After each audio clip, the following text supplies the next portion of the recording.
But without further ado,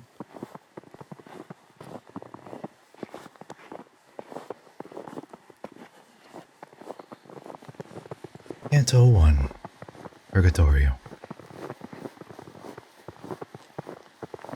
To course across more kindly waters now, my talent's little vessel lifts her sails, leaving behind herself a sea so cruel. And what I sang, and what I sing will be that second kingdom, in which the human soul is cleansed of sin, becoming worthy of ascent to heaven. But here, since I'm yours, O holy muses, may this poem rise again from hell's dead realm, and may Calliope rise somewhat here, accompanying my singing with that music whose power struck the poor Pleiades so forcefully that they despaired of pardon. The gentle hue of oriental sapphire in which the sky's serenity was seeped, its aspect pure as far as the horizon.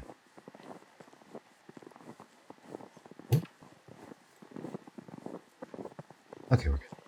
Brought back my joy in seeing just as soon as I had left behind that air of death that had afflicted both my sight and breast. The lovely planet that is patroness of love made all these eastern heavens glad, veiling the Pisces in the train she led. Then I turned to the right, setting my mind upon the other pole, and saw 4 stars not seen before except by the first people. Heaven appeared to revel in their flames, O northern hemisphere, because you were denied that sight. You are a widower. After my eyes took leave of those 4 stars, turning a little towards the other pole, from which the wane had disappeared by now, I saw a solitary patriarch near me, his aspect worthy of such reverence that even son to father owes no more. His beard was long and mixed with white, as were the hairs upon his head, and his hair spread down to his chest in a divided tress. The rays of the 4 holy stars so framed his face with light that in my sight he seemed like one who is confronted by the sun. Who are you, who, against the hidden river, were able to escape the eternal prison? He said, moving those venerable plumes. Who is your guide, who served you both as lantern when, from the deep night that will always keep the hellish very dark, you were set free? The laws of the abyss, have they been broken? Or has a changed decree in heaven let you, through demand, approach my rocky slopes? My guide took hold of me decisively. By way of words and hands and other signs, he made my knees and brow show reverence.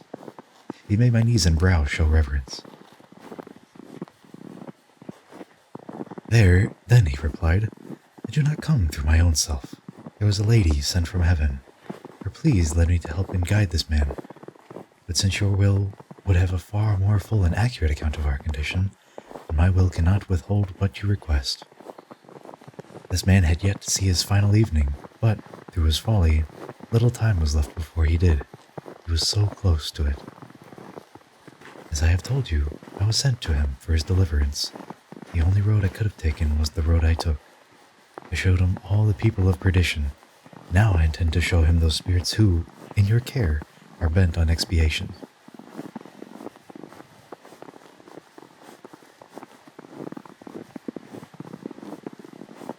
To tell you how I led him would take long. It is a power descending from above that helps me guide him here, to see and hear you.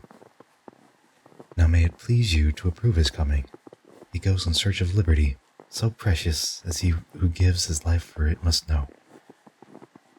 You know it, who, in Utica, found death for freedom was not bitter, when you left the garb that will be bright on the great day. Eternal edicts are not broken for us. This man's alive, and I am not bound by Minos, for I am of the circle where the chaste eyes of your Marcia are, and she still prays to you, O holy breast, to keep her as your own, for her love, then, inclined to us. Allow our journey through your 7 realms. I shall thank her for your kindness that you bestow, if you will let your name be named below. While I was there within the other world, Marcia so pleased my eyes, he then replied. Each kindness she requested, I satisfied. Now that she dwells beyond the evil river, she has no power to move me any longer. Such was the law decreed when I was freed. But if a lady comes from heaven's speeds and helps you, as you say, there is no need of flattery. It is enough, indeed, to ask me for her sake. Go then, but first wind a smooth rush around his waist and bathe his face to wash away all of hell's stains. For it would not be seemly to approach with eyes still dimmed by any mists, the first custodian angel, one from paradise. This solitary island, all around its very base, there where breakers pound, bears rushes on soft and muddy ground. There is no other plant that lives below, no plant with leaves or plant that, as it grows, hardens and breaks beneath the waves' harsh blows.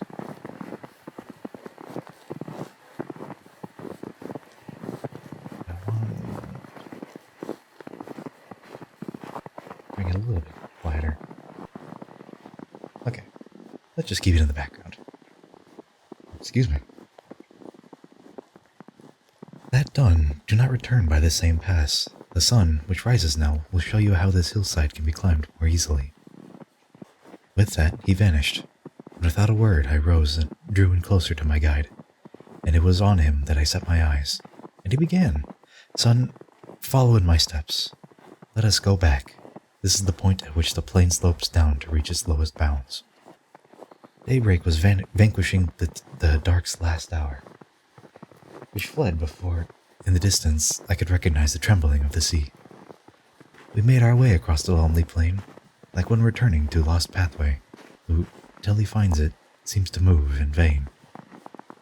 When we had reached the point where dew contends with sun, and, undersea winds in the shade, wins out because it won't evaporate, my master gently placed both of his hands outspread upon the grass. Therefore, aware of what his gesture and intention were, I reached and offered him my tear-stained cheeks, and on my cheeks he totally revealed the color of the inferno that inferno had concealed. Then we arrived at the deserted shore, which never yet had seen its waters coursed by any man who journeyed back again. There, just as pleased another, he girt me. Oh wonder! Where he plucked the humble plant that he had chosen, there that plant sprang up again, identical immediately.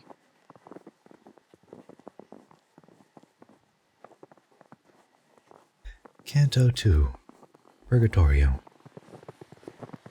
By now the sun was crossing the horizon of the meridian whose highest point covers Jerusalem, and from the Ganges, night, circling opposite the sun, was moving together with the scales that, when the length of dark defeats the day, desert night's hands. Ooh, that was a sentence and a half. So that, above the shore that I had reached, to the fair Aurora's white and scarlet cheeks were, as Aurora aged, becoming orange. We were still by the sea, like those who think about the journey they will undertake, who go in heart but in the body stay. And just as Mars, when it is overcome by the invading mists of dawn, glows red above the water's plain, low in the west, so there he appeared to me, and may I see it again, a light that crossed the sea so swift, there is no flight of bird equal to equal it. When for a moment I had withdrawn my eyes that I might ask a question of my guide, I saw that light again, larger, more bright. Then to each side of it, I saw a whiteness, though I did not know what that whiteness was. Below, another whiteness slowly showed. My master did not say a word before the whiteness first seen appeared as wings. But then, when he had recognized the helmsman, he cried, Bend your knees, behold the angel of God, and join your hands. From this point on, this is the kind of minister you'll meet. See how much scorn he has for human means. He'd have no other sail than his own wings. Use no oar between such distant shores.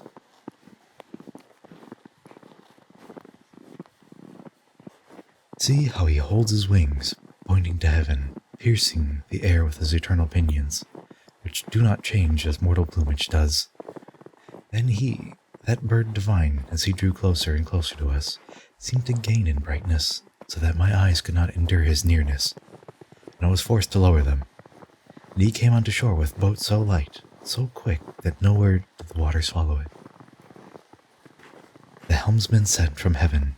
At the stern seemed to have blessedness inscribed upon him. More than 100 spirits sat within. In exitu Israel de Egipto, with what is written after of that psalm. All of those spirits sang as if with one voice. Then over them he made the Holy Cross's sign. They flung themselves down on the shore, and he moved off as he had come. Swiftly, the crowd that he had left along the beach seemed not to know the place. They looked around like those whose eyes try out new things to them. On all sides of the sun shot forth the day, and from mid-heaven its incisive arrows already had chased Capricorn away. When those who just arrived lifted their heads towards us and said, "Do show us, if you know, the way by which we can ascend the slope." And Virgil answered, "You may be convinced that we are quite familiar with the shore, but we are strangers here, just as you are.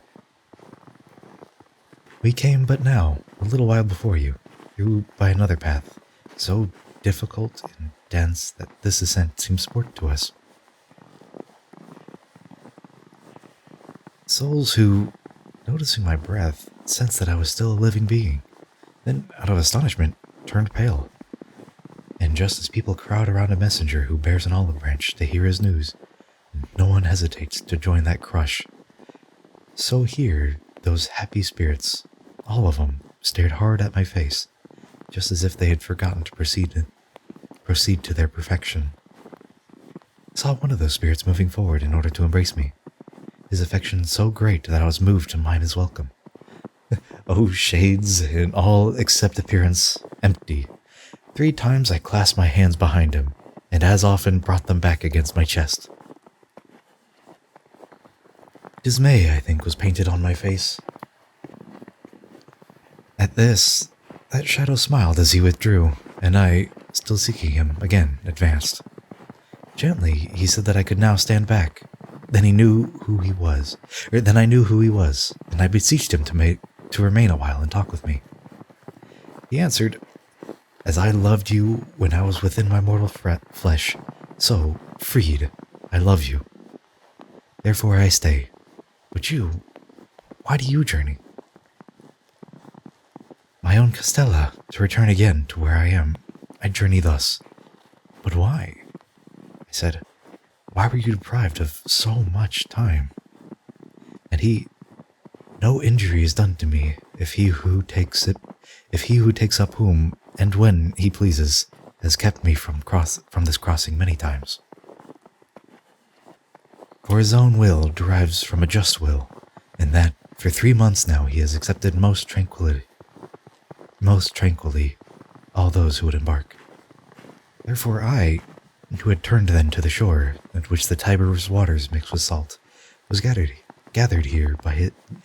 in by his benevolence. Straight to that river's mouth he set his wings. That always is the place of gathering for those who do not seek to the Acheron.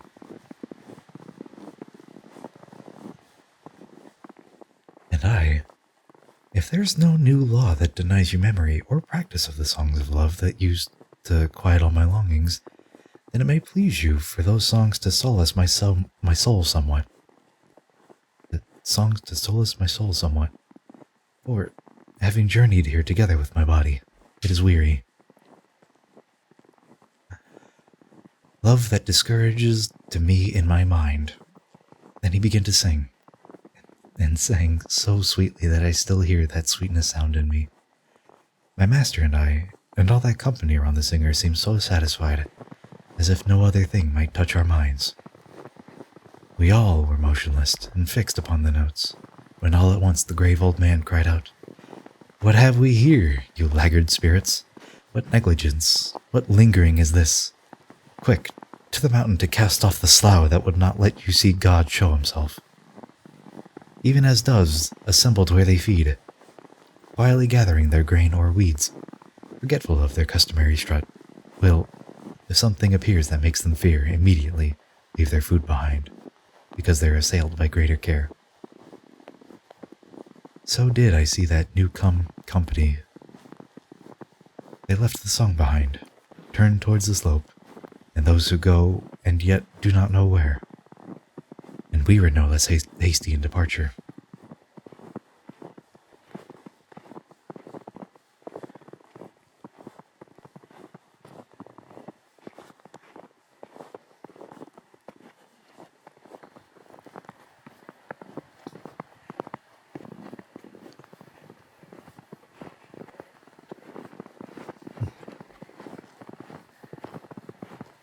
Canto 3, Purgatorio. But while their sudden flight was scattering those souls across the plain and towards the mountain where we were racked by rightful punishments, I drew in closer to my true companion. For how could I have run ahead without him? Who could have helped me as I climbed the mountain? Seemed like one who's stung by self-reproof. O pure and noble conscience, you in whom each petty fault becomes a harsh rebuke.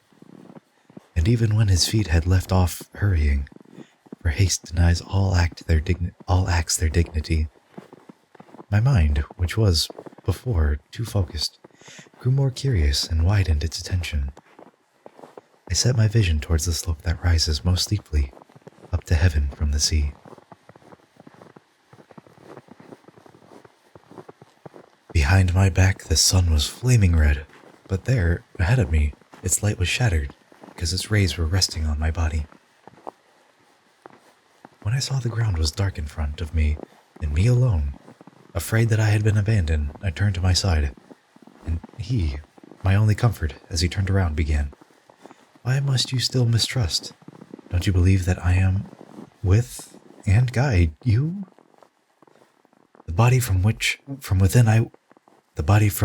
which I cast shadowed is buried where it is now evening, taken from Brindisi.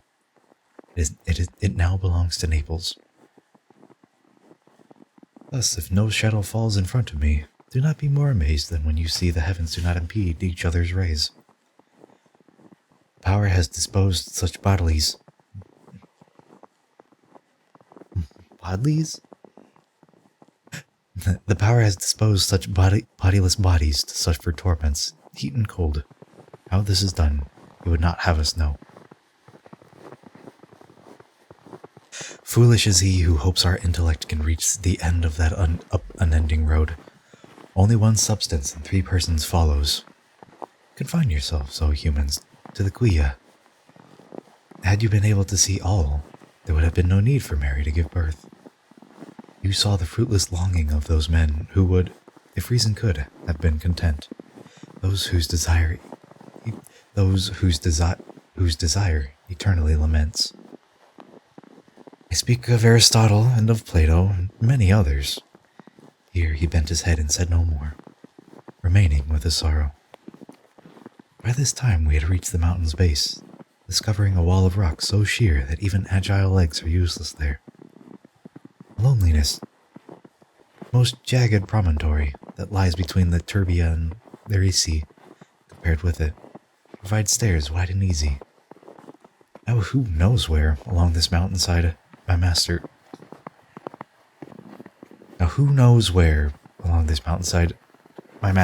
halting, asked, one finds a rise where even he who has no wings can climb.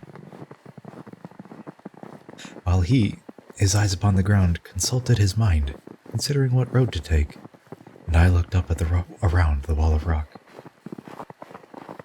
Along the left a band of souls appeared to me, to be approaching us. But so unhurriedly, their movements did not show. Lift up your eyes, I told my master. Here are those who can advise us how to go. You can find no counsel in yourself. At this, he looked at them, and, less distressed, replied, Let us go there. Your steps are slow, and you, my gentle son, hold fast to hope. The distance from that company to us, when we had gone 1,000 paces, was still as far as a fine hurler's toss. They all huddled towards the hard rock wall, and once they crowded there, refused to budge, even as men, when apprehensive, halt. O chosen souls, you who have ended well, Virgil began, By virtue of that peace, which I believe awaits you all, please tell us where the slope inclines and can be climbed, for he who best discerns the worth of time is most distressed whenever time is lost. Even as sheep that move, first one, then two, then three out of the fold, the others also stand, eyes and muzzles lowered timidly. And when the first sheep does, the others do, and if it halts, they huddle close behind, simple and quiet, and not knowing why. So, then, I saw those spirits in the front of the flock that, favored by good fortune, move. Their looks were modest, seemingly slow in their walk. As soon as these souls saw, upon my right, along the ground, a gap in the sun's light, where shadows stretched from me to the rock wall, they stopped and then drew back somewhat, and all who came behind them, though they did not know why those ahead had halted, also slowed. Without your asking, I shall tell you plainly that you are looking at a human body. That is why the sunlight on the ground is broken. Do not be astonished. Rest assured that he will not attempt to cross this wall without a force of heaven sent him as support. Without a force that heaven sent him as a support. These were my master's words. That worthy band replied, "Come back and move in our direction," and gestured, with backhanded motions, right. And one of them began, "Whoever you may be, as you move forward, turn and see.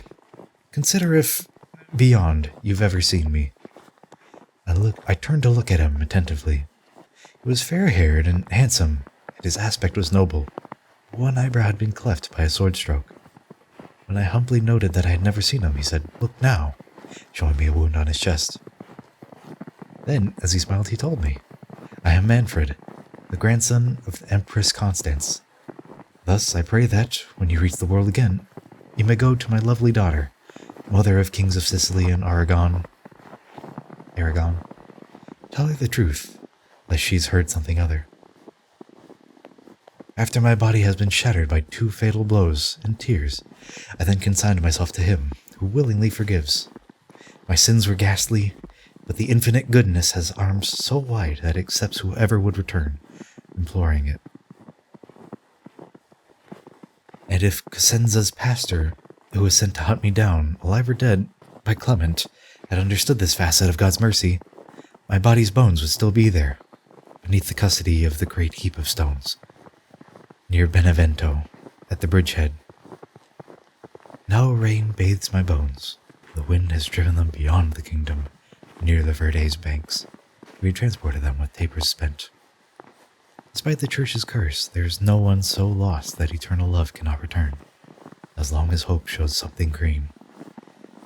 But it is true that anyone who dies in the contumacy of the Holy Church, though he are repentant at the end, must wait along this shore for 30 times the span he spent in his presumptuousness, unless that edict is abridged through fitting prayers. Now see if you, by making known to my kind Constance where you saw my soul, and why delays decreed from me, can make me happy. Those here, through those beyond, advance more quickly.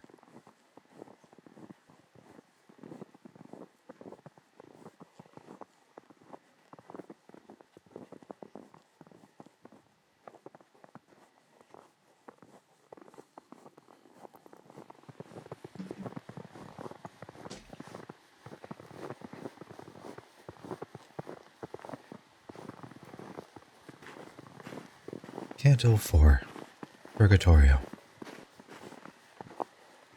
When any of our faculties retains a strong impression of delight or pain, the soul will wholly concentrate on that, neglecting any other power it has.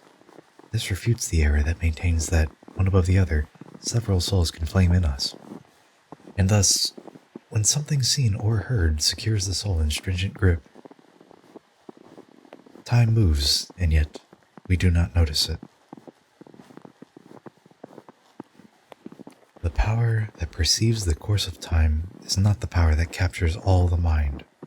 The former has no force, the latter binds. And I confirmed this by experience. Hearing that spirit in my wonderment, For those the sun had fully climbed 50 degrees. I had not noticed it when we came to the point at which the unison those souls cried out to us, "Here's what you want." The farmer, when the grape is darkening, will often stuff a wider opening with just a little forkful of his thorns. Then was the gap through which my guide and I, who followed after, climbed. We two alone, after that company of souls is gone. San Leo can be climbed. No one can descend to Noli and ascend Kakamut, Akum, and Bismantova with feet alone. But here I had to fly. I mean, with rapid wings and pinions of immense desire, behind the guide who gave me hope and was my light. We made our upward way through rifted rock, along each side the edges pressed in on us. The ground beneath required feet and hands. When we had reached the upper rim of that steep bank, emerging on the open slope, I said, "My master, what way shall we take?" And he to me, "Don't squander any steps. Keep climbing up the mountain after me until we find some expert company." The summit was so high my sight felt short. The slope was far more steep than the line drawn from the middle quadrant to the center point. I was exhausted when I made this plea. "Oh, gentle father, turn around and see. I'll be left alone unless you halt." "My son," he said, "draw yourself up to there," while pointing to a somewhat higher terrace, which circles all the slope along the side. His words incited me. My body tired, on hands and knees I scrambled after him, until the terrace lay beneath my feet. There we sat down together, facing east, in the direction from which we had come. What joy to look back at the path we climbed. My eyes were first set on the shores below, then I raised them towards the sun. I was amazed to find it fall upon our left. And when the poet saw that I was struck with wonder, as I watched the chariot of light passing between the north and us, he said to me, "Suppose Castor and Pollux were in conjunction with that mirror there, which takes the light and guides it north and south. Then you would see the reddish zodiac, still closer to the bears as it revolves, unless it has abandoned its old track. If you would realize how that should be, and concentrate, imagining this mountain so placed upon this earth that both Mount Zion and it, although in different hemispheres, shape one horizon. Therefore, you can see, putting your mind to it attentively, how the same path which Phaethon drove so poorly was passed through the mountain on the north, whereas it skirts Mount Zion on the southern side.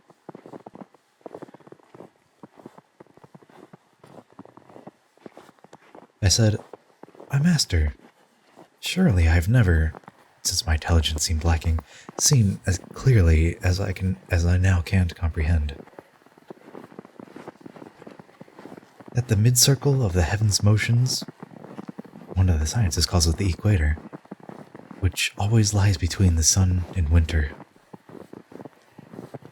as you explained, lies as far north of here as it lies southward of the site from which the Hebrews, looking towards the tropics, saw it. But if it please you, I should willingly learn just how far it is we still must journey. The slope climbs higher than my eyes can follow, and he to me, this mountains of such sort that climbing it is hardest at the start, but as we rise, the slope grows less unkind. Therefore, when this slope seems to you so gentle, climbing further up will be as restful as traveling downstream by boat. You will be where this pathway ends, and there you can expect to put your weariness to rest. I say no more, and this I know as truth."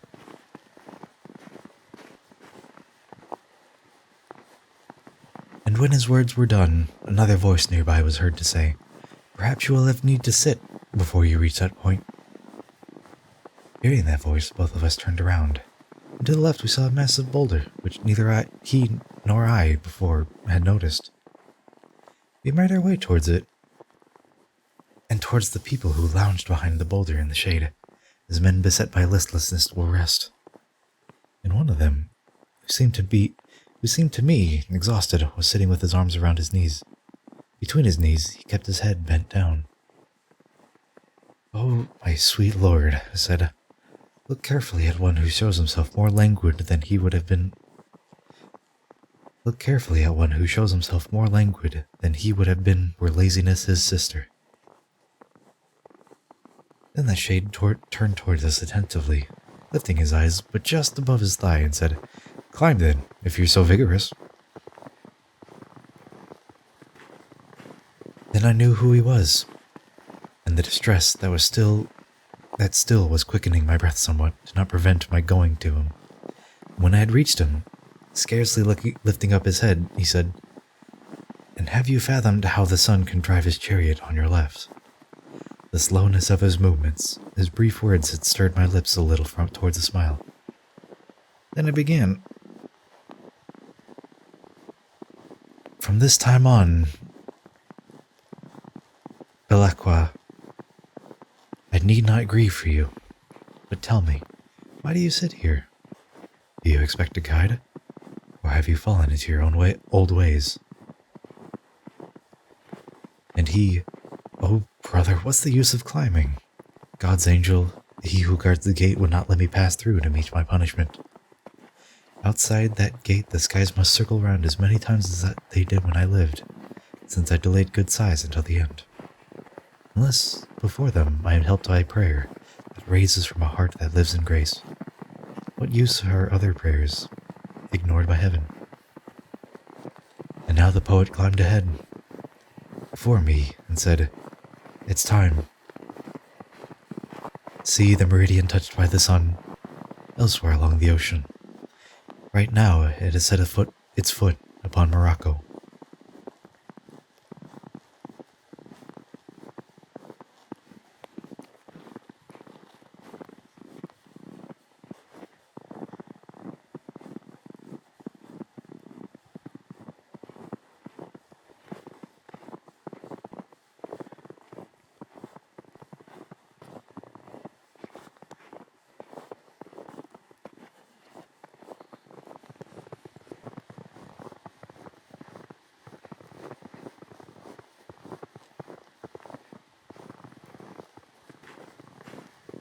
Canto 5, Purgatorio. I had already left those shades behind, and had followed in the footsteps of my guide, when there beneath me, pointing at me, one shade shouted, See the second climber climb. The sun seems to not shine on his left side, and when he walks like one alive." When I had heard these words, I turned my eyes and saw the shades astonished as they stared at me, and at the broken light.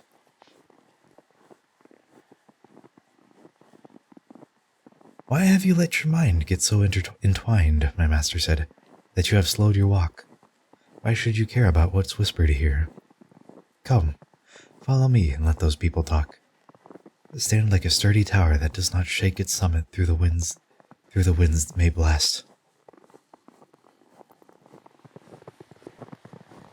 Always, the man in whom thought thrusts ahead of thought allows the goal he's set to move far off. The force of one's thought saps the other's force.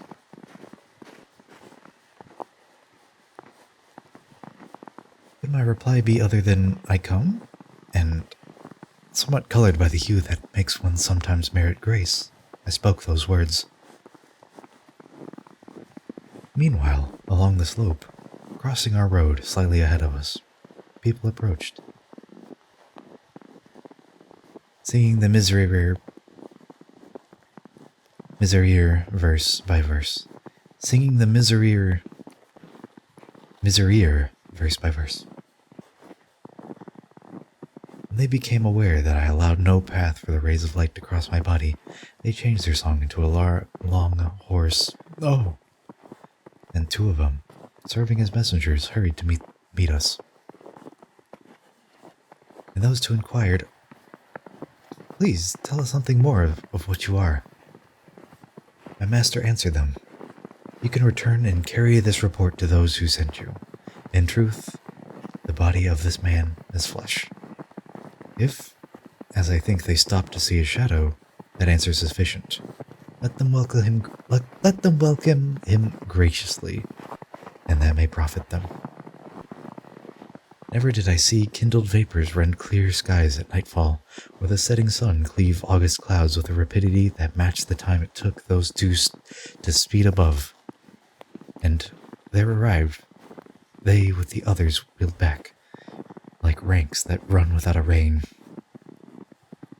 Those people pressing in on us are many. They come beseeching you, the poet said. Don't stop, but listen as you move ahead.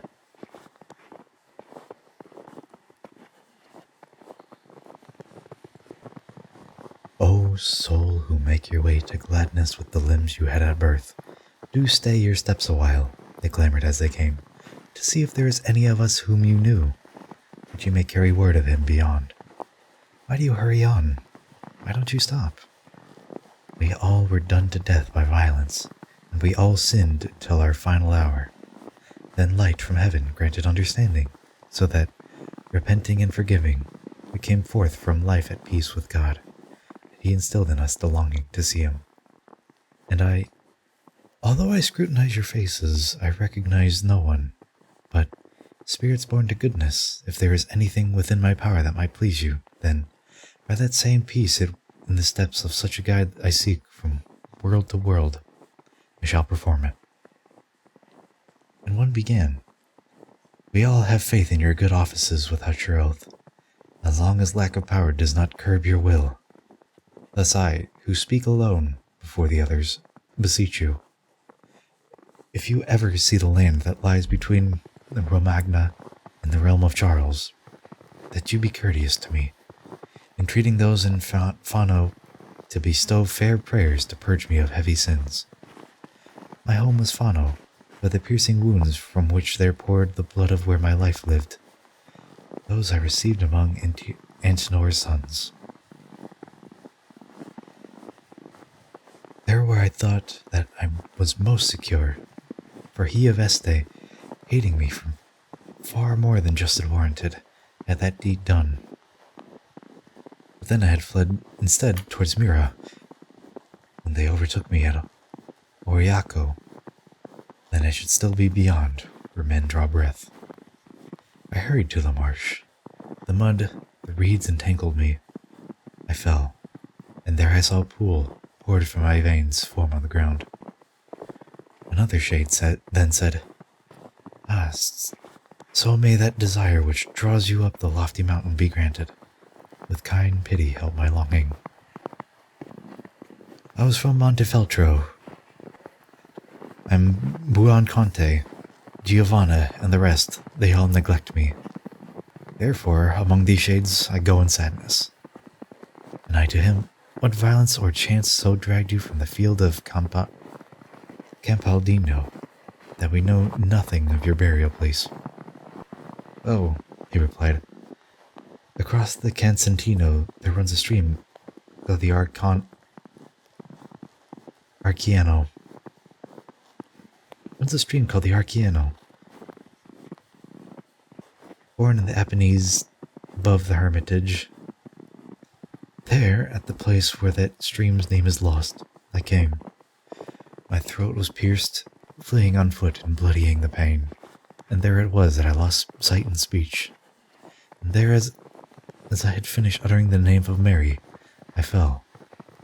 And there my flesh alone remained. I'll speak the truth. Do you, among the living, retell it. I was taken by God's angel, but he from hell cried, You from heaven, why do you deny me him? For just one tear, you carry off his deathless part, but I shall treat his other part in otherwise. You are aware how, in the air, moist vapor will gather and again revert to rain, as soon as it climbed where cold enfolds. His evil will, which only seeks out evil, conjoined with intellect, and with the power his nature grants, he stirred up wind and vapor. And then, when the day was done, he filled the valley, from Pradomango as far as the great ridge with mist. The sky above was saturated. The dense air was converted into water. Rain fell from the giles, and then the gullies had to carry whatever water earth could not receive. When that rain was gathered into torrents, it rushed so swiftly towards the royal river that nothing could contain its turbulence. That angry Arciano, at his mouth, had found my frozen body, and it thrust it in the Arno, and set loose the cross that, on my chest, my arms in pain had formed. It rolled me on the banks and riverbed, then girdled me with its debris. Pray, after your returning to the world, when, after your long journeying, you've rested, the third soul, following the second, said, "May you remember me, who am Lapia, Sienna maid, Marema unmade me, he who, when we were wed, gave me his pledge, and then his nuptial ring, his gem knows that."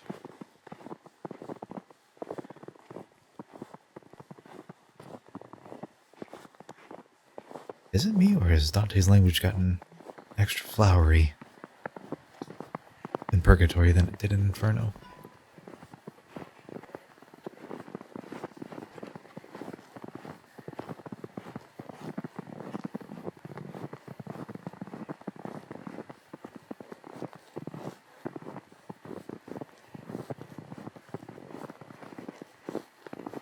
Cantos 6.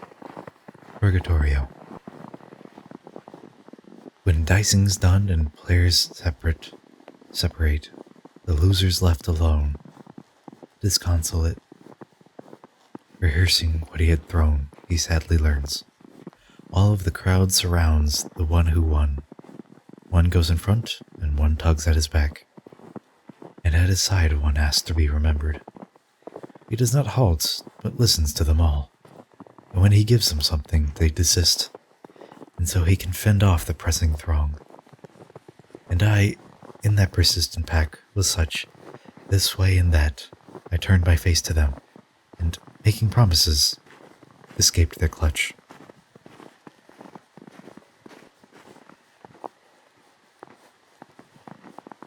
There is Zoritani who met his death beneath the Gino di Tacho's bestial hands, and one who drowned when in pursuit he ran. There with his outstretched hands was Federigo Novello, praying, and the Pisan who made good Marzucco show his fortitude. Marzucco, show his fortitude. I saw Count Orzo, and I saw the soul clept from its body out of spite and envy. Not, so it said, because it had been guilty.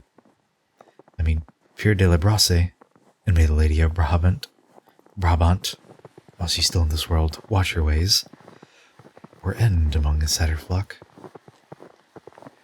As soon as I was free from all those shades who always pray for others' prayers for them, so as to reach their blessed state more quickly, I started. Oh, my light, it seems to me that in one passage you deny expressively that prayer can bend the rule of heaven. If these people pray precisely for that end, is their hope, therefore, only emptiness? Or have I not read clearly what you said? And he to me, my text is plain enough, and yet their hope is not delusive if one scrutinizes it with sober wit. The peak of justice is not lowered when the fire of love accomplishes in one instant the expiation owed by all. Owed by all who dwell here. For where I asserted this, that prayers could not mend their fault, I spoke of prayers without a passageway to God. But in a quandary so deep, do not conclude with me, but wait for word that she, the light between your mind and truth, will speak, lest you misunderstand that she, I mean is Beatrice. Upon this mountain's peak, there you shall see her smiling joyously. And I said, Lord, let us move ahead more quickly, for now I am less weary than before, and you can see the slope now casts a shadow. As long as it is day, we'll make as much headway as possible, he answered. But our climb won't be as rapid as you thought. You will not reach the peak before you see the sun returning. Now he hides behind the hills. You cannot interrupt his light, but see beyond, a soul who is completely apart and seated looking towards us. He will show us where to climb most speedily. When we came to him, O Lombard soul, what pride and what disdain were in your stance. Your eyes moved with such dignity, such gravity. He said no thing to us, but let us pass, his eyes intent upon us only as a lion watches when it is at rest.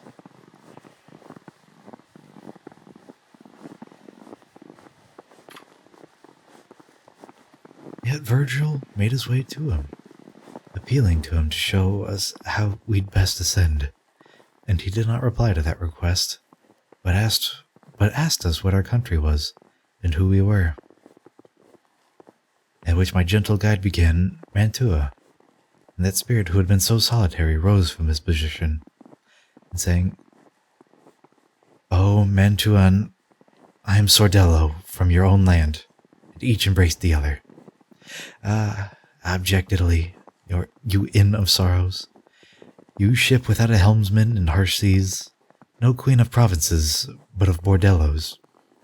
That noble soul had such enthusiasm, his city's sweet name was enough for him to welcome there his fellow citizen. But those who are alive within you now can't live without their warning. Even those whom one same wall and one same moat must enclose gnaw at each other. Squalid Italy, search round your shores and then look inland. See if any part of you delight in peace. What use was there in a Justinian's mending your bridle? What use was there in a Justinian's mending your bridle when the saddle's empty? Indeed, were there no reins, your shame were less. Ah, you, who if you understood what God ordained, would then attend to such things devout, and in the saddle surely would allow Caesar to sit. See how this beast turns fierce, because there are no spurs that would correct it, since you have laid your hand upon the bit. O German Albert, you who have abandoned that steed to become as recalcitrant. Ah, that is the word. O German Albert, you who have abandoned that steed, become recalcitrant and savage. You who should ride astride its saddle bows. Upon your blood may the just judgment of the stars descend with signs so strange and plain that your successor has to feel its terror.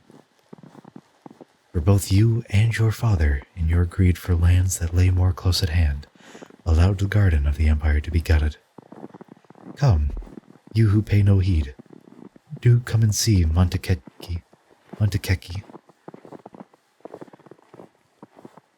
Oh no, Montecchi, Capelletti. Do come and see Montecchi, Capelletti, sad already, and filled with fear, Monaldi, Filippeschi. Come, cruel one, come see the tribulation of your nobility, and heal their hurts. See how you disconsolate the Santa Fiore. Come see your Rome, who, widowed and alone, weeps bitterly both day and night, she moans. My Caesar, why are you not at my side? Come see how much your people love each other. And if no pity for us moves you, may shame for your own repute move you to act. And if I am allowed, O highest Jove, to ask, you who on earth were crucified for us, have you turned elsewhere your just eyes? Pardon me? Or are you, in your judgment's depth, devising a good that we cannot foresee, completely dissevered from our way of understanding? For all the towns of Italy are full of tyrants, and each townsman who becomes a partisan is soon a new Marcellus. My Florence, You indeed may be content that this digression would leave you exempt. Your people's strivings spare you this lament.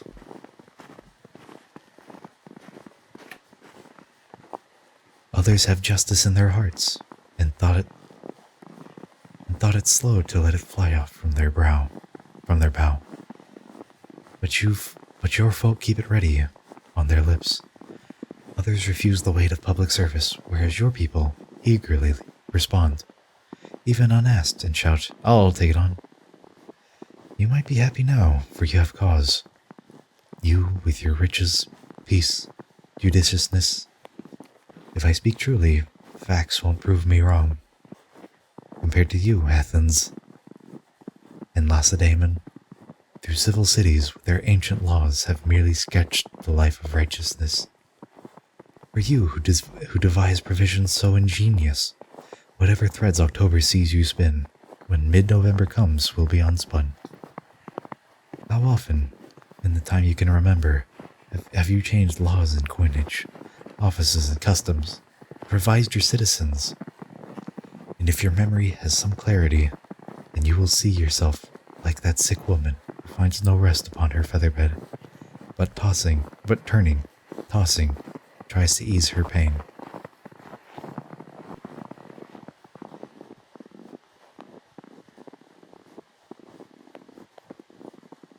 Cantos 7, Purgatorio. When glad and gracious welcomings have been repeated 3 and 4 times, then Sordello drew himself back and asked, "But who are you? Before the spirits worthy of ascent to God have been directed to this mountain, my bones were buried by Octavian. I am Virgil, and I am deprived of heaven for no fault other than my lack of faith." This was the answer given by my guide.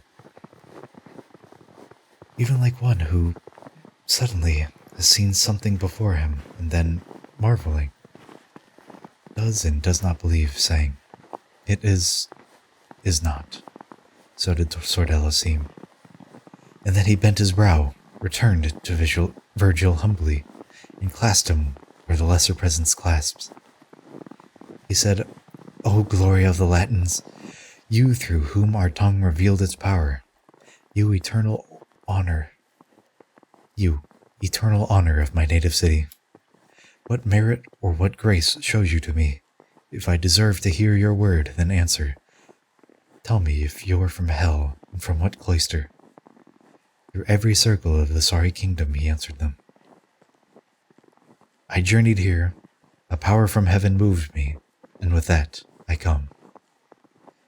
Not for the having, but not having done, I lost the sight that you desire, the sun. That high sun I was late in recognizing. There is a place below that only shadows, not torments, have assigned to sadness there. Lament is not an outcry, but a sigh. There I am with the infant innocents, those whom the teeth of death had seized before they were set free from human sinfulness. There I am with those souls who are not clothed in the 3 holy virtues, but who knew and followed after all the other virtues. But if you know, and you are able to, would you point out the path that leads more quickly to the true entry point of Purgatory?" He answered, "No fixed place has been assigned to us. I'm free to range about and climb as far as I may go. I'll be your guide. But see now how the day declines. By night we cannot climb, and therefore it is best to find some pleasant place where we can rest. Here to the right are spirits set apart. If you allow me, I shall lend you to them, and not without delight you'll come to know them."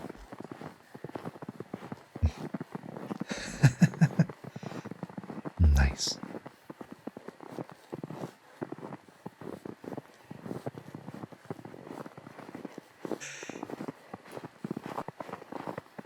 "How is that?" he was asked.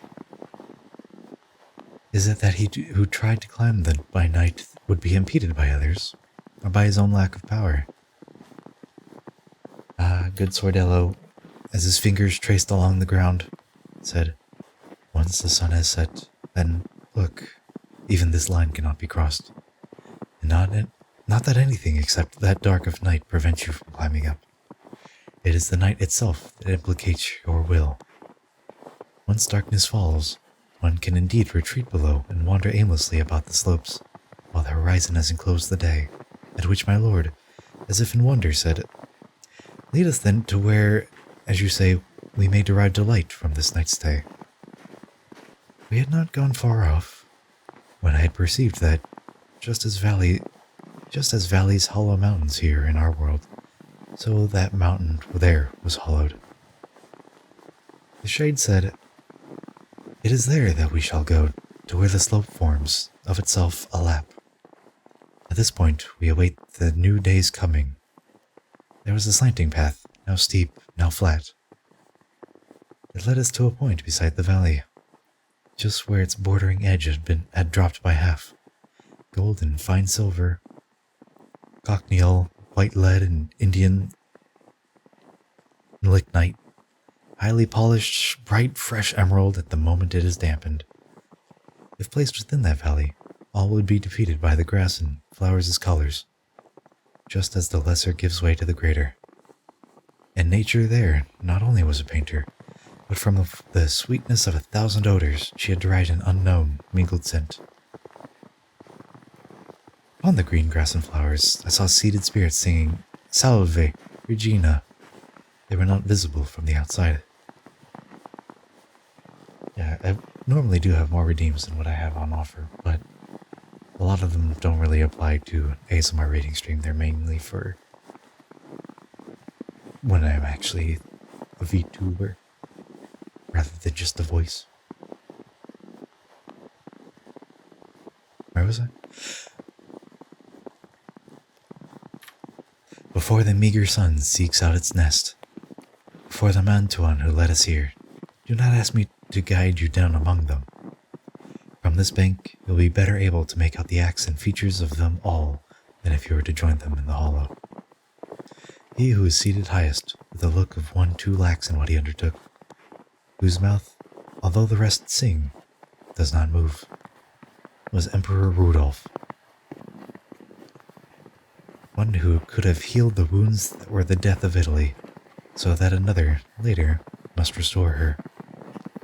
His neighbor, whose appearance comforts him, governed the land in which are born as waters the Moldau carries to the Elbe, and the Elbe to the sea, named Ottokar. In swaddling bands he was more valiant than his son, the bearded Wenceslas, who feeds on wantonness and ease. That small-nosed man, who seemed so close in council with his kindly friend, died in flight, devouring the lily.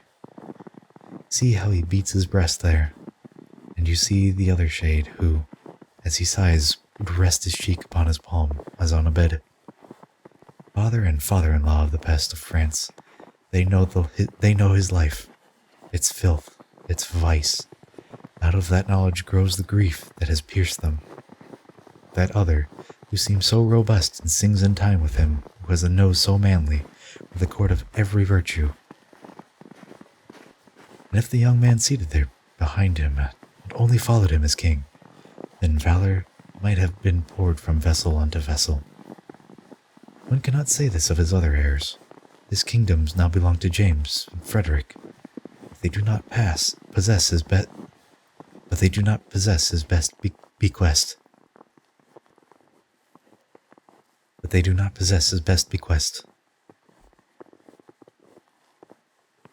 How seldom human worth ascends from branch to branch, and this is willed by him who grants that gift, though one may pray to him for it.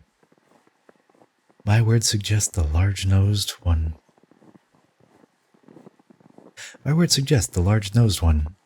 no less than they refer to Peter, singing with him, whose air brings Puglia, in Provence distress.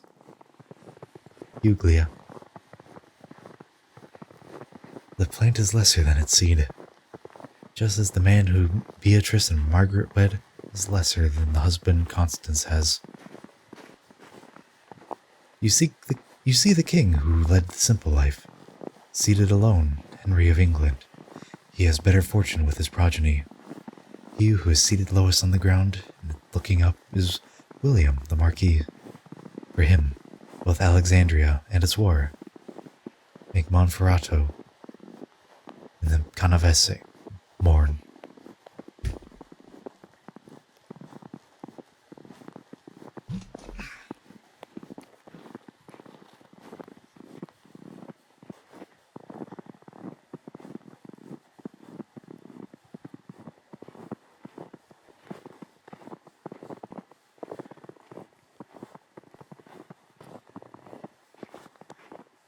Canto 8, Purgatorio. It was the hour that turns the seafarers' lodgings homeward, the hour that makes their hearts grow tender upon the day that bids their sweet friends farewell, the hour that pieces the new traveler with love when he had heard, far off, the bell that seems to mourn the dying of the day. When I began to let my hearing fade, and watched one of the souls who, having risen, had signaled with his hand for our attention. He joined his palms, and, lifting them, he fixed all his attention on the east, as if to say to God, I care for nothing else. Te Lucius Ante issued from his lips with such devotion and with notes so sweet that I was moved to move beyond my mind. And then other spirits followed him, devoutly, gently, through all of that hymn, their eyes intent on the supernal spheres. Here, reader, let your eyes look sharp at truth, for now the veil has grown so very thin, it is not difficult to pass within. I saw that company of noble spirits, silent and looking upward, pale and humble, as if in expectation, and I saw, emerging and descending from above, 2 angels bearing flaming swords, of which the blades were broken off without their tips. Their garments, just as green as newborn leaves, were agitated, fanned by their green wings, and trailed behind them. And one angel came and stood somewhat above us, while the other descended on the opposite embankment, flanking that company of souls between them.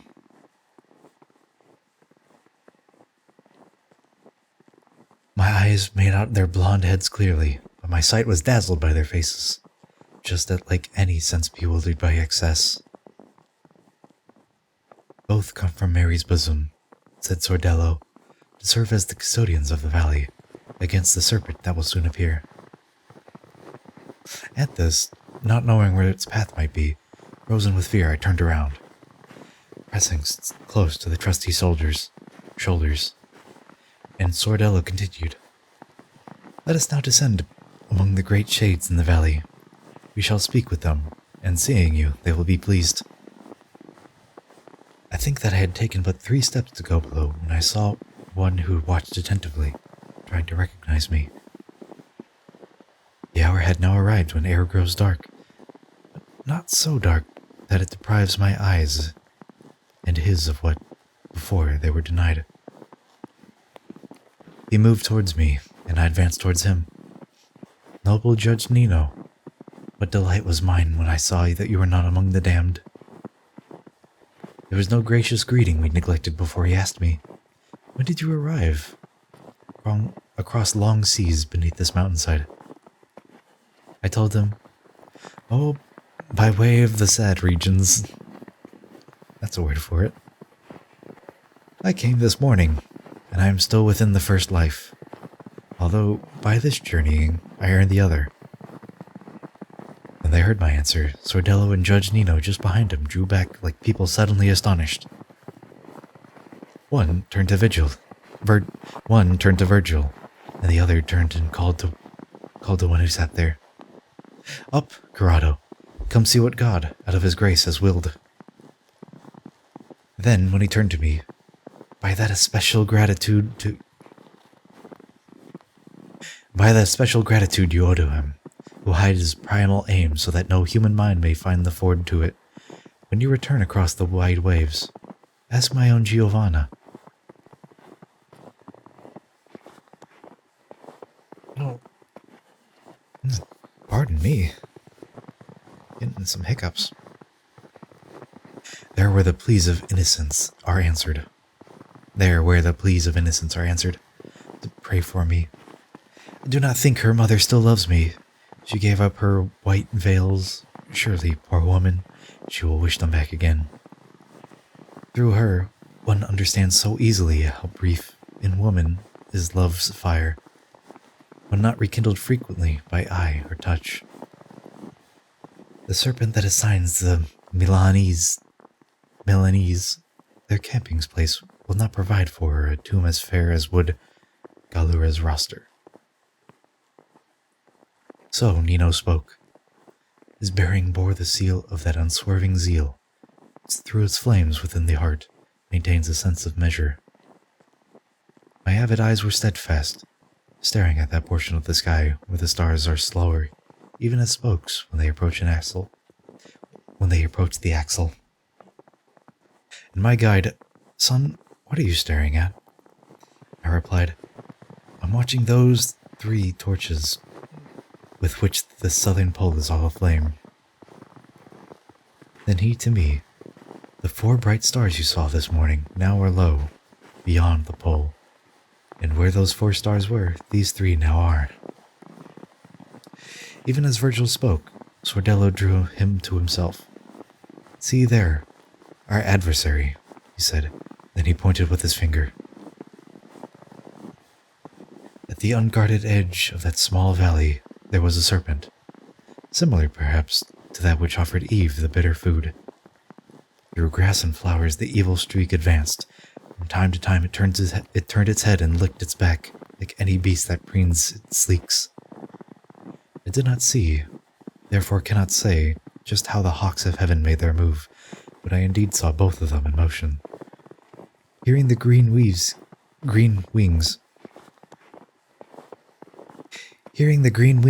cleave the air, the serpent fled, and the angels wheeled around as each of them flew upward, back to his high station. The shade who, when the judge had called, had drawn closer to him, through all of that attack, not removed his eyes from me one moment. So may the lantern that leads you on high discover, in your will, the wax one needs. Enough for reaching that enameled peak. The shade began, if you have heard true tidings of Valdemagra, or the lands nearby, tell them to me, for I once was mighty. Corrado Malaspina was my name. I am not the old Corrado, but I am descended from him. To my own I bore the love that here is purified. I answered, never visited your lands, but can there be a place in all of Europe where they are not celebrated? Such renown honors your house, acclaims your lords and lands, even if one has yet to journey there. And so may I complete my climb. I swear to you, your honored house still claims the prize, glory of the purse and of the sword. Custom and nature privilege it so that through the evil head contorts the world. Your kin alone walk straight and shun the path of wickedness. And he, be sure of that, the sun will not have rested 7 times within the bed that's covered and held fast by all of the ram's 4 feet before this gracious opinion squarely nailed into your mind, which with stouter nails than others' talk provides.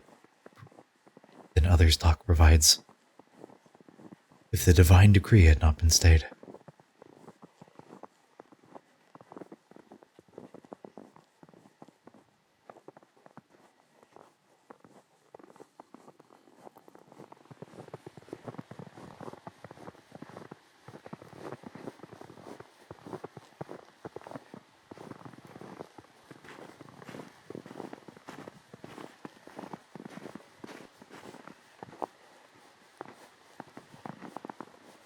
Canto 9, Purgatorio.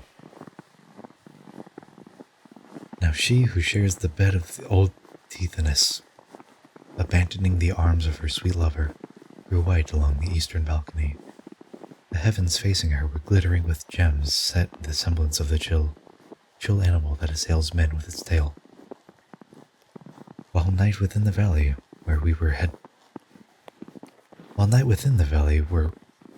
were had moved across two of the steps it climbs. Now the third step it made night's wings incline.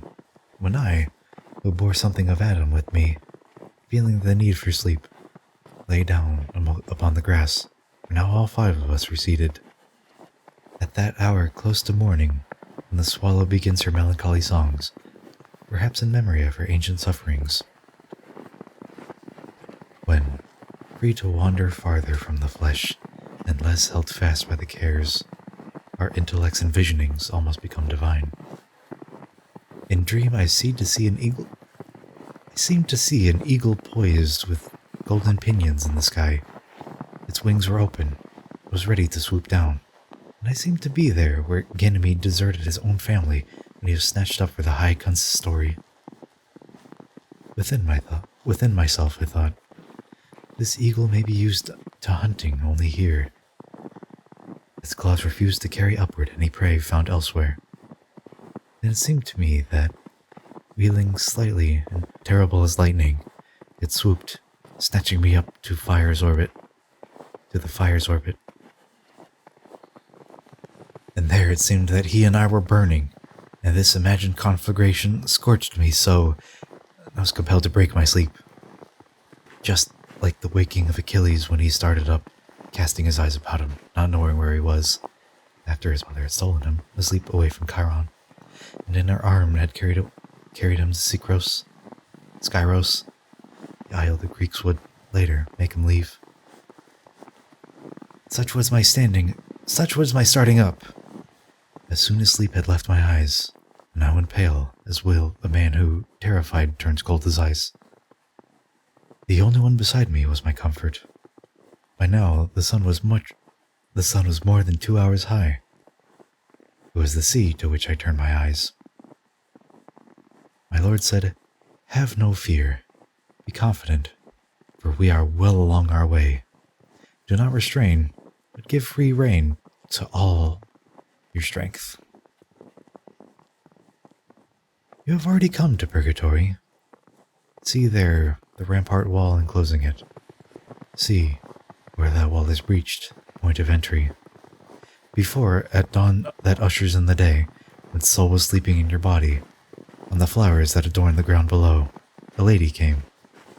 She said, 'I am Lucia.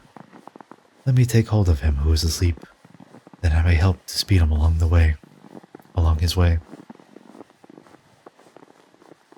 Sordello and the other noble spirits stayed there, and she took you. Then once the day was bright, she climbed, I following behind.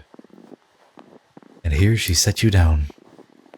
But first her lovely eyes showed that open entryway to me, and then she and sleep together took their leave.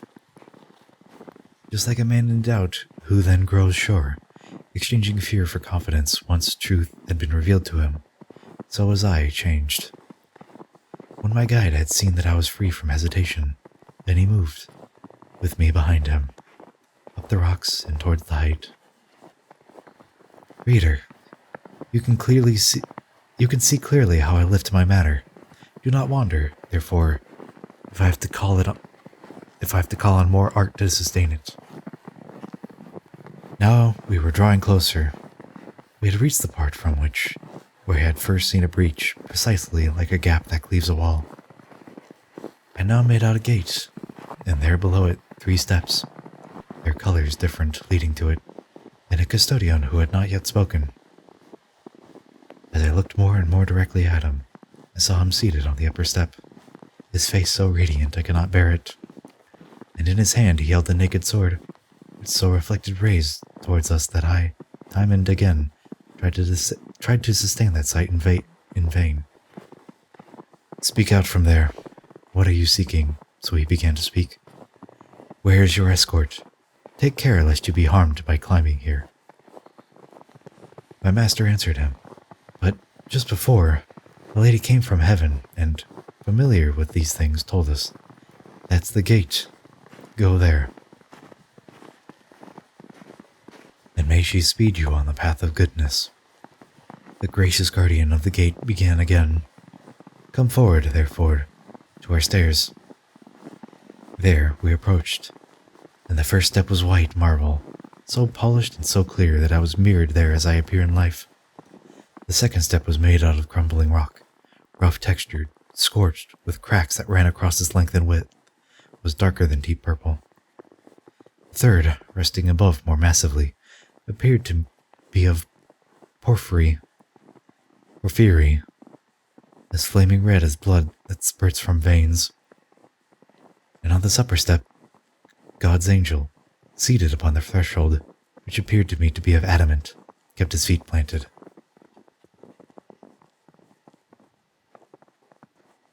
My guide, with much goodwill, had me ascend by way of these 3 steps, enjoining me. Do ask him humbly to unbolt the gate.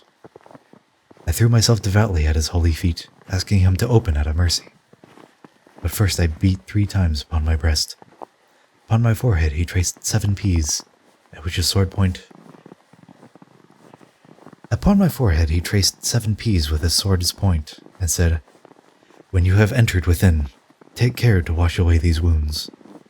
Ashes, or dry earth that had been just quarried, would share one color with his robe, and from beneath that robe he drew 2 keys.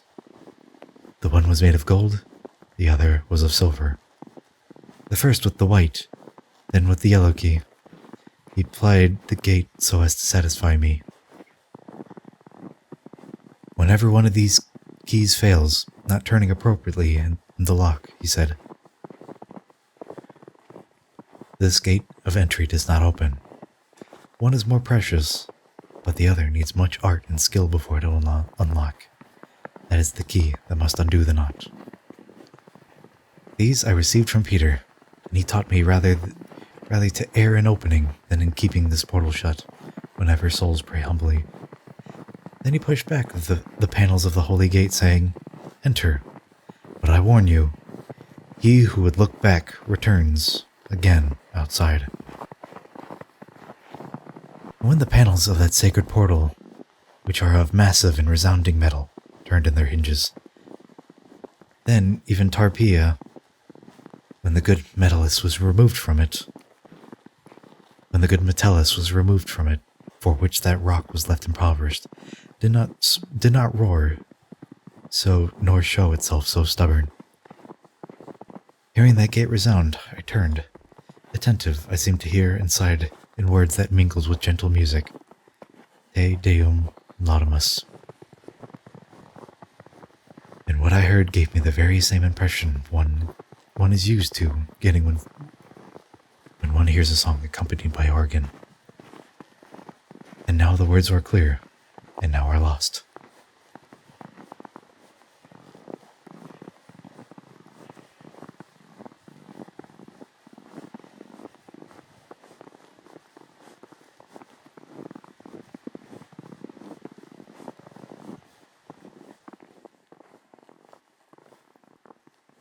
Canto 10. Purgatorio. When I had crossed the threshold of the gate that, since the soul's aberrant love would make me the crooked way seem straight, seldom used, I heard the gate resound, and, hearing, knew that it had shut. And if I had turned towards it, how could my fault have found a fit excuse? Our upward pathway ran between cracked rocks. They seemed to sway in one, then the other part, just like a wave that flees, then doubles back. Here we shall need some ingenuity, my guide warned me. As both of us draw near this side or that side where the rock wall veers. This made our stop so slow and hesitant that the declining moon had reached its bed to sink back into the rest before we had made our way through that needle's eye. But when we were released from it, an open space above, a place at which the slope retreats, I was exhausted. With the 2 of us, uncertain of our way, we halted on a plateau lonelier than desert paths.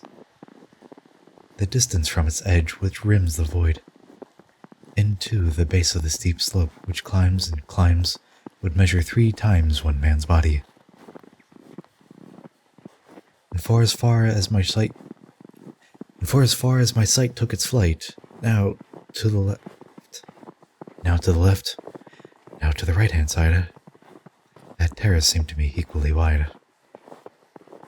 That we had yet to let our feet advance when I discovered that the bordering bank, less sheer than the banks of other terraces, was of white marble and adorned with the carvings so accurate, not only of Polycletus, but even nature there would feel defeated. The angel who reached earth with the decree of that peace which, for many years, had been invoked with tears, the peace that opened heaven after long interdict, appeared before us. His gracious action carved with such precision that he did not seem to be a silent image. One would have sworn he was saying Ave or Ave, for in that scene there was the effigy of one who turned the key that had unlocked the highest love, and in her stance they were impressed by these words: Ecce ancilla Dei, precisely like a figure stamped in wax. Your mind must not attend to just one part, the gentle master said. He had me on the side of him where people have their heart. At this, I turned my face and saw beyond the form of Mary, on the other side where stood the ones who guided me, another story engraved upon the rock. Therefore I moved past Virgil and drew close to it, so that the scene before my eyes was more distinct. There, carved in that same marble, were the cart and oxen as they drew the sacred ark, which makes men now fear tasks not in their charge.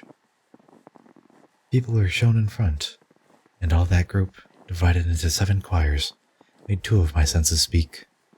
One sense said no, the other said yes, they do sing. Just so, about the incense smoke shone there, my nose and eyes contented, too, with yes and no. And there the humble psalmist went before the sacred vessel, dancing, lifting up his robe. He was both less and more than a king. Facing that scene, and shown as at the window of a great palace, Michael watched as would a woman full of scorn and suffering. To look more closely at another carving, which I saw gleaming white beyond Michael. My feet moved past the point where I had stood, and there the noble action of a Roman prince was presented, he whose worth has urged on Gregory to his great victory. I mean the Emperor Trajan, and a poor widow was near his bridal, and she stood even as one in tears and sadness would. Around him, horsemen seemed to press and crowd above their heads. On golden banners, eagles were represented, moving in the wind. Among that crowd, the miserable woman seemed to be saying, Lord, avenge me for the slaying of my son. My heart is broken. And he was answering, Wait now until I have returned. And she, as one in whom grief presses urgently, and Lord, if you do not return? And he, the one who will be in my place will perform it for you. She, what good can others' goodness do for you if you neglect your own? He, be consoled. My duty shall be done before I go. So justice asks. So mercy makes me stay. This was the speech made visible by one within whom sight no thing was new.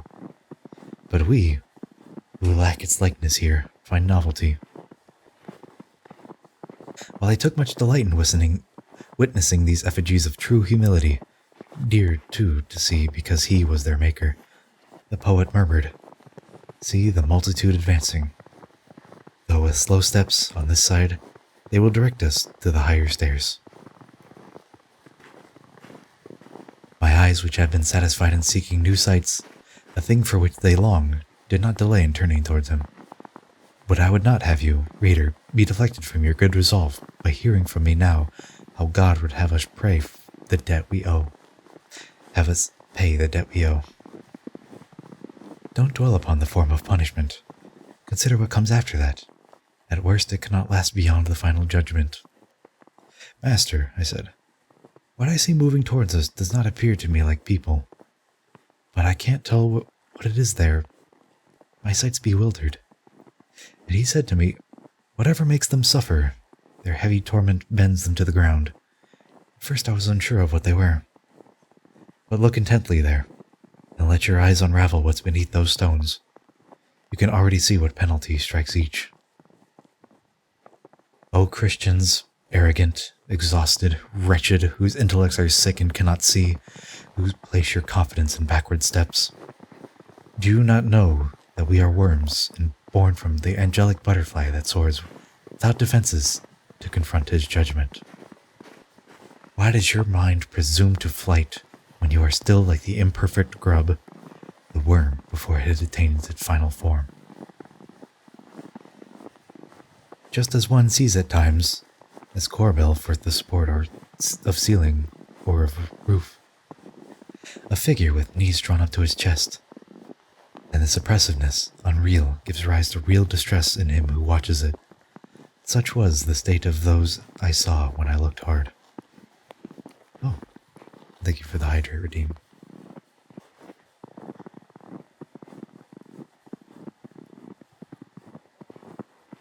Definitely got a little bit of cotton mouth. They were indeed bent down, some less, some more, according to the weights their backs now bore.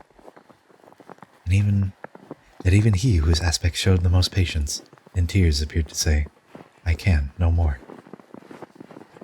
Oh yeah, a lot of reading. Luckily, this is the final canto of the stream. Luckily, this also has, surprise surprise, 33 cantos, which can be divided quite nicely.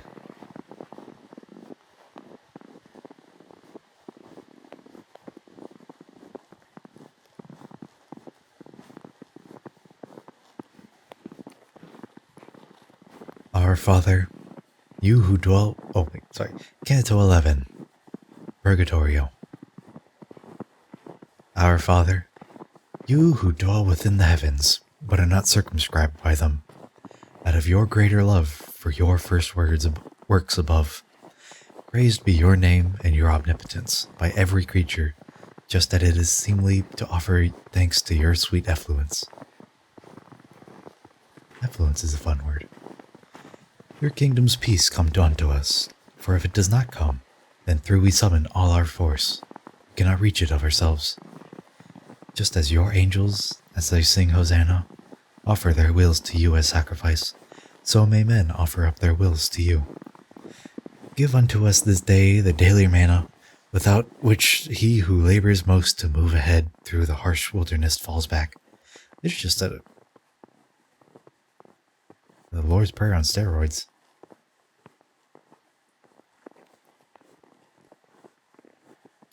Even as we forgive all who have done us injury, may you, benevolent, forgive, and do not judge us by our worth. Try not our strength, so easily subdued against the ancient foe, but set it free from him who goads it to perversity. This last request we now address to you, dear Lord, not for ourselves, who have no need, but for the ones whom we have left behind. Beseeching, thus, good penitence for us, for themselves those shades moved on beneath their weights, like those we sometimes bear in dreams. Each in his own degree of suffering, but all, exhausted, circling the first terrace, purging themselves of this world's Scorai? Scoriae?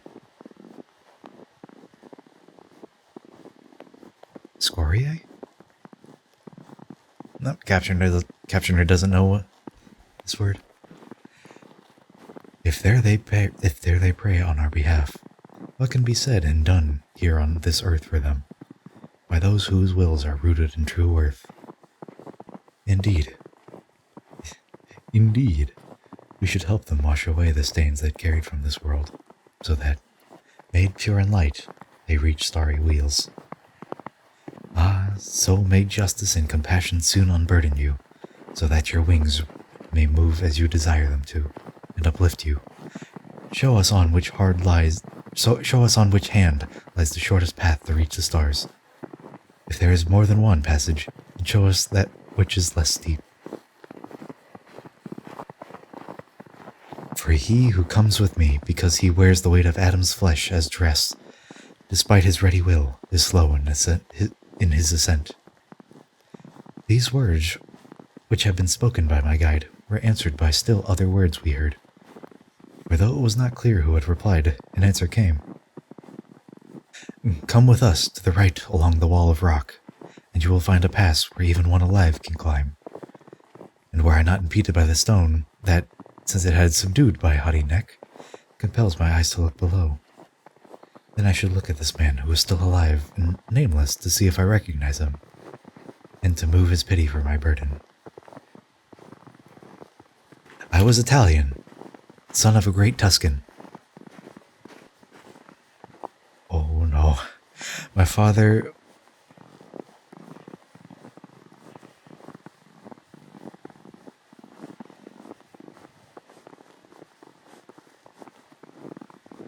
My father was Guillermo Aldo Brandesco.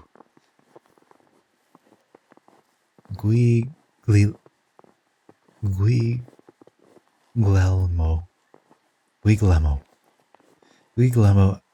Aldo Brandesco. I do not know if you have heard his name. The ancient blood and splendid deeds of my forefathers makes me so presumptuous that, without thinking on our common mother, the regular English words, although kind of flowery, it is a poem, so it's got to be like. I know a lot of them. It's the Italian names that are just wrecking me. The ancient blood and splendid deeds of my forefathers made me so presumptuous that, without thinking on our common mother, I scorned all men past measure, and that scorn brought me my death. The Sienese know how, as does each child in Campagnatico. I am Umberto. My arrogance has not harmed me alone, for it has drawn all of my kin into calamity. Until God has been satisfied, I bear this burden here among the dead, because I did not bear this load among the living. My face was lowered as I listened, and one of those souls, not he who'd spoken, twisted himself beneath the weight that burdened them. He saw and knew me, and called out to me, fixing his eyes on me laboriously as I, completely hunched, walked on with him. "Oh," I cried out. "Are you not Oderisi? Glory of Gubbio? Glory of that art they call illumination, now in Paris?" "Brother," he says, "the pages painted by the brush of Franco Bolognese smile more brightly. All the glory now is his. Mine but a part. In truth, I would have been less gracious when I lived. So great was that desire for eminence which drove my heart. For such prize, here one pays the penalty. And I'd not been here yet, had it not been that, while I could still sin, turn to him. O empty glory of the powers of humans, how briefly green endures upon the peak, unless an age of dullness follows it. And the painting Cimabue thought that he held. In painting Cimabue thought he held the field, and now it's Giotto they acclaim. The former only keeps a shadowed fame, so did one Guido from the other wrest the glory of our tongue, and he perhaps is born who will chase both out of the nest. Worldly renown is nothing other than a breath of wind that blows now here, now there, and changes name when it has changed its course. Before 1,000 years have passed, span that for eternity is less space than an eye blink for the slowest sphere in heaven. Would you find greater glory if you left your flesh when it was old, than if your death had come before your infant's words were spent? All Tuscany acclaimed his name, the man who moved so slowly on the path before me, and now they scarcely whisper of him, even in Siena, where he lorded it when they destroyed the raging mob of Florence. then as arrogant as now its prostitute. Your glory wears the color of the grass that comes and goes, the sun that makes it wither first drew it from the ground, still green and tender. And I told to him, your truthful speech has filled my soul with sound humility, abating my overswollen pride. But who is he of whom you speak just now? Of who you spoke now? Provenzan Salvani, he answered, here because, presumptuously, he thought his grip could master all Siena. So he has gone, and so he goes with no rest since his death. This is the penalty. This is the penalty exacted from those who, there, overreached. And I. But if a spirit who awaits the edge of life before repenting must, unless good prayers help him, stay below, and not ascend here for as long time as he had spent alive, do tell me how Salvani's entry here has been allowed. When he was living in his greatest glory, said he, then of his own free will he set aside all shame and took his place upon the Campo of Siena. There, to free his friend from suffering in Charles's prison, humbling himself, he trembled in each vein. I say no more. I know I speak obscurely, but soon enough you'll find your neighbor's acts are such that what I say can be explained. This deed delivered him from those confines. Yeah, that's 11 Cantos of Purgatorio. Thank you for everybody who stopped on by. Did a cheeky little chat, cheeky little redeem. Those of you still stayed, just lurking around, chatting. I really appreciate all your support. Everybody who decided to watch. It means a lot to me.